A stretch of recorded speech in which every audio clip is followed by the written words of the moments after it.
They're off. Rearing coming out of stalls, Lights On. Not the best of breaks either from Honey Girl. This is the Coolmore America Justify Matron Stakes. Group 1 with 9 fillies over a mile, and it is Paddy Galore, just touched off last year, who takes them the end of the first furlong, going on a couple of lengths in front of dual Group 1 winner Saffron Beach, who's tracked by Tenebrism and Homeless Songs next to the outside of Concert Hall, and they're followed by Lights On, who's quite fizzy for Christophe Soumion on the inside, the blue cap. Star Girls Almal, followed by stable companion Honey Girl with the back marker Affogato. Heading out of the back straight, 1 furlong outside the halfway stage, and they're nicely spaced out. Paddy Galore leads Saffron Beach. In third place, Homeless Songs, dazzling in the 1,000 guineas when last seen. As they come up to the halfway stage, Homeless Songs 2.5 in front of Concert Hall and Tenebrism. Then Star Girls Almal, Honey Girl is 2 behind Lights On and Affogato. Coming up to the 3 mark as they approach the turn into the straight, Paddy Galore and Biddy Lee in front. In second is Saffron Beach and Holly Doyle. A little bit closer in third, Homeless Songs and Chris Hayes. Then Tenebrism nudged along on the inside of Concert Hall, and then Honey Girl. They're at the head of the straight with 2 furlongs to go in the Coolmore America Justify Matron Stakes. Paddy Galore trying to shrug off a persistent Saffron Beach. Homeless Songs been called on for her effort on the outside of Tenebrism inside the final furlong, and it's still Paddy Galore in front. It's finding from Saffron Beach, Tenebrism and Homeless Songs. Paddy Galore goes 1 spot better in this year's Justify Matron. Has made it all from Saffron Beach, Tenebrism, Homeless Songs 4th. Paddy Galore goes 1 better in the Matron Stakes under Billy Lee today. Billy, you won this race back in, was it Fizzelina back in 2014? Yeah. You know, it was great. The race went smoothly. I let her bowl away. I thought I went even, but I thought I got it nicely in front, and she was able to get a nice breather. Holly didn't attack me too soon.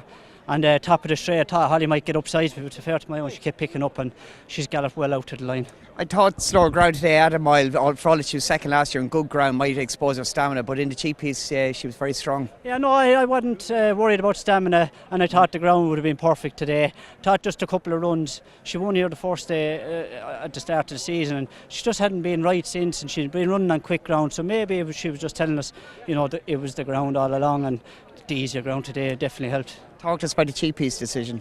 Look, we just thought she was maybe, you know, she'd been in many battles, and you wouldn't blame her for trying to hide a little bit, so we just said, look, we'll try something. She's probably near the end of her career, and so there's no harm in trying it. Instead of just putting fully blinkers on, we'll just go with the cheap piece, and it definitely helped. And to ride another Group 1 winner for Paddy Twomey, of course, and Irish Champions Weekend must mean a lot to you. It does. You know yourself, friend. Those Group 1s at home are hard to win, so anyone you get, they're special, and especially the season myself and Paddy are having, and no, it's brilliant.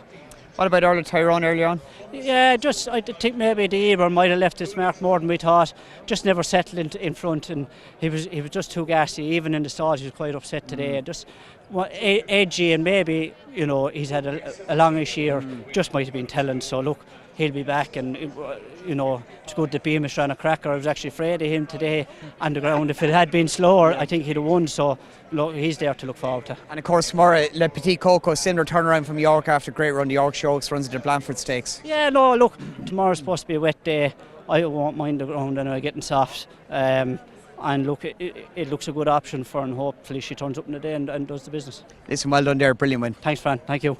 We can indeed. Paddy, well done. What's your reaction to that performance? Delighted, you know, we put on the cheek pieces there and the ground was soft. She loves this track. Her best run was here last year in this race, and I said to Billy, cheek pieces are on, be plenty positive, and hopefully, you know, I said, make them win it. If they're going to win it, make them win it. He did just that. We can see on the big screen here that side-on shot where she just kept on pulling out ahead of Saffron Beach. Do you think the second might get her at all at any point? No, she's tough. You know, look, you could see that Billy's body language, that he was confident, and I'm delighted. What's the key to reversing that French form with Saffron Beach, do you think? France went wrong. You can draw a line through France. You know, fast ground, didn't work out, you know, this is more her jazz, turning miles. So, you know, she's never done much wrong, and I would hate the run in France to have been, you know, what she was judged on ultimately, and that's more like it. Have you thought about beyond today at all? No.